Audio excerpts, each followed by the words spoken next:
그 순간 80m를 전력 질주한 후 피로에 지친 내 몸은 더 이상 힘이 남아있지 않았다. 나는 에버튼의 수비진을 홀로 뚫고 골을 넣는 것이 불가능하다는 것을 알았다. 나는 다른 해결책이 필요했다. 내 앞에는 왼쪽에서 손흥민이, 오른쪽에서 히샬리송이 골문을 향해 달려가고 있었다. 하지만 그 순간 내 머릿속에 떠오른 유일한 사람은 손흥민이었다. 관중석에서 들려오는 그의 이름을 외치는 소리가 마치 신의 지시처럼 들렸다. 그리고 예상대로 손흥민은 내가 그 순간 내린 결정이 옳았음을 증명했다.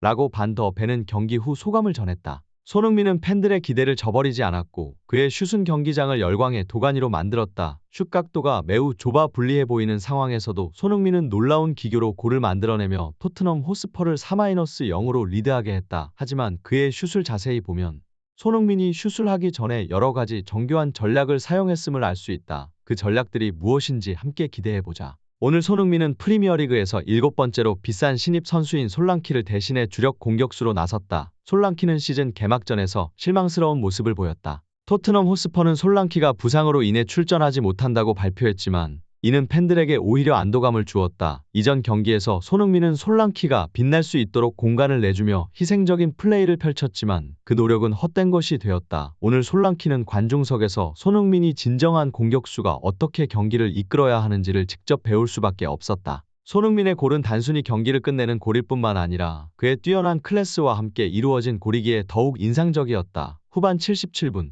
에버튼이 만회골을 노리며 공격에 나섰지만 그들은 토트넘 호스퍼의 치명적인 역습에 직면하게 되었다. 에버튼의 실패한 공격 시도 후 반 더 벤은 재빠르게 공을 빼앗아 약 70m를 질주하며 F1 경주차처럼 전진했다. 에버튼의 미드필더들이 그의 뒤를 쫓으며 저지하려 했지만 반 더 벤은 이들을 따돌리고 손흥민에게 완벽한 패스를 전달했다. 이 상황에서 주목할 점은 손흥민이 사용한 트릭이다. 왼쪽에서 공을 받은 손흥민의 첫 번째 반응은 대부분의 공격수들이 할 법한 먼 포스트로 감아차는 슛을 할 것처럼 보였다. 하지만 손흥민은 정교함과 클래스의 차이를 보여주며 그 슛을 할 것처럼 속인 뒤 멈추고 약간 주춤하며 비선호하는 발로 공을 밀었다. 이때 에버튼의 골키퍼와 수비수들은 자신들이 속았음을 깨달았지만 이미 늦었다. 슈팅 각도가 좁아진 상황에서도 손흥민은 정확하게 골키퍼의 다리 사이를 겨냥해 골을 성공시켰다. 그의 왼발로 쏜 슛은 완벽하게 정확했고 이는 아무도 막을 수 없는 골로 이어졌다. 게리 네빌은 손흥민의 결정에 감탄하며 손흥민은 다시 한번 자신이 세계 최고의 공격수 중 한 명임을 입증했다.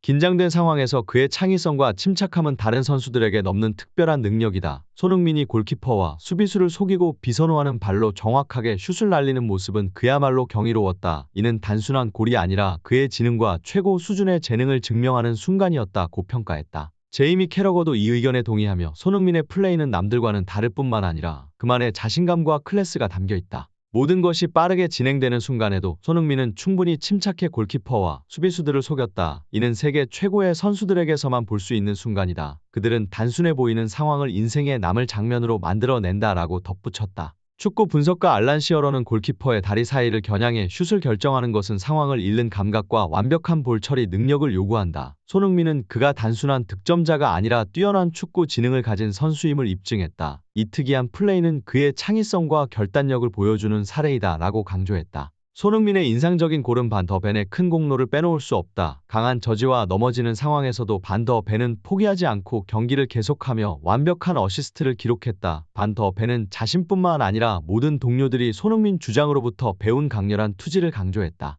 반 더 벤은 지난 시즌 주전 골키퍼 비카리오가 중상을 입어 머리에 피가 흐르면서도 경기를 계속하려 했던 순간을 회상했다. 또한 최근 벤탄쿠르가 심각한 부상으로 기절하고 산소를 공급받으면서도 이번 주 경기에 출전하고자 했던 의지도 언급했다. 하지만 손흥민 주장은 동료의 건강을 염려해 출전을 허락하지 않았다. 비카리오와 벤탄쿠르는 손흥민이 토트넘에 새로운 바람을 불어넣으며 팀에 헌신하고 끝까지 싸우는 본보기로 자리 잡았다고 입을 모았다. 손흥민은 단순한 재능 있는 선수에 그치지 않고 팀 전체에 영감을 주며 그들이 자신을 넘어서서 싸우도록 이끌고 있다. 오늘 경기에서 손흥민은 2골을 기록하며 빛났을 뿐만 아니라 토트넘 호스퍼의 전체적인 전술을 구축하는 데 중요한 역할을 했다. 그의 영향력을 더 깊이 이해하기 위해 우리는 경기 내내 손흥민의 기여를 구체적인 통계와 함께 분석해보자. 손흥민은 매우 유연하고 다양한 움직임을 보여주었으며 이는 그가 단순한 공격수로서뿐만 아니라 경기장 곳곳에서 활동했음을 의미한다. 통계에 따르면 손흥민은 총 10번의 박스 침투, 15번의 측면에서 중앙으로의 이동 그리고 8번의 수비 지역으로 내려가 공을 배급하는 플레이를 펼쳤다. 이 숫자들은 그가 얼마나 활발히 활동했는지뿐만 아니라 경기의 흐름을 유지하고 통제하기 위해 얼마나 똑똑하게 위치를 선정했는지를 반영한다. 손흥민이 가져다주는 주요 요소 중 하나는 상대 수비진의 주목을 끌어당기는 능력이다. 경기 내내 최소 5차례 손흥민이 2-3명의 수비수에게 둘러싸였으며 이는 오도버트나 메디슨 같은 동료들에게 넓은 공간을 제공했다. 특히 손흥민은 4번의 중요한 패스를 기록했으며 그중 3번이 토트넘의 명확한 득점 기회로 이어졌다. 손흥민은 경기 중 75번의 볼터치를 기록하며 토트넘의 전술 구성에 적극적으로 참여했음을 보여주었다. 그는 7번의 성공적인 드리블을 기록했으며 그 성공률은 87.5%에 달했다. 이는 그가 상대를 제치고 경기의 흐름을 바꿀 수 있는 능력을 가지고 있음을 증명한다. 손흥민은 또한 82%의 패스 성공률을 기록했으며 이는 상대 수비의 압박을 자주 받는 공격수로서 매우 인상적인 수치이다.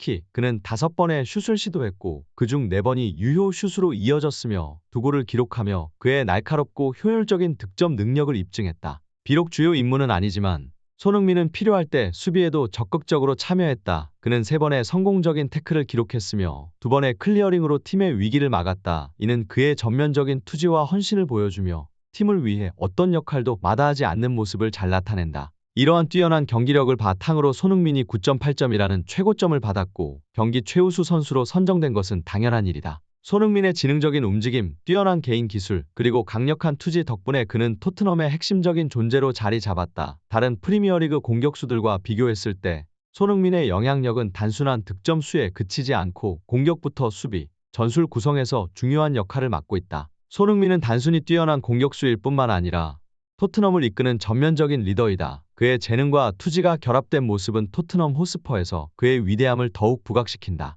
오늘의 분석을 시청해 주셔서 감사합니다. 좋아요와 구독을 눌러주시면 더 많은 업데이트를 받으실 수 있습니다.